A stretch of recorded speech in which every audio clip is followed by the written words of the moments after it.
Hello' and নমস্কাৰ সকলোলৈকে ৰঙালী বিহুৰ শুভেচ্ছা থাকিলে আৰু মই মোৰ বিহুৰ বজাৰ কৰিবৰ কাৰণে ফেঞ্চি বজাৰেই গৈছিলোঁ আৰু ইয়াত ঈদ আৰু ৰঙালী বিহুৰ কাৰণে নতুন নতুন কালেকশ্যন আহিছে আৰু এই কিউট টপবোৰ স্কাৰ্টবোৰৰ প্ৰাইচ আছিলে 650 400 500 কোৱালিটি চাই অৱশ্যে প্ৰাইচবোৰ বেলেগ বেলেগ আছিলে আৰু ইয়েৰিংছবোৰ 50 100 আছিলে আৰু এই টপবোৰ যে দেখিছে এইবোৰৰ প্ৰাইচ 200 150 আছিলে একচুৱেলি জাৰা আৰু H&Mৰ কপিবোৰ হয় আৰু মোৰ ফেঞ্চি বজাৰত থকা সকলোতকৈ ভাল লগা শ্বপটোৱে হৈছে MS বেগ হাউচ।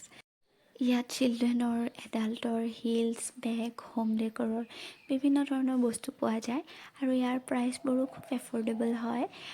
ইয়াৰ ফ্লেটবোৰ হিলছবোৰৰ ষ্টাৰ্টিং প্ৰাইচ 300 350 200 আৰু তেনেদৰে বেগবোৰৰ প্ৰাইচো 900 700 হয়।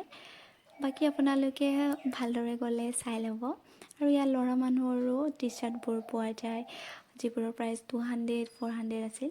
ইয়েৰিংছবোৰৰ প্ৰাইচ 50 to 100। বাকীলৈ ভিডিঅ'টো ইমানেই। Bye bye.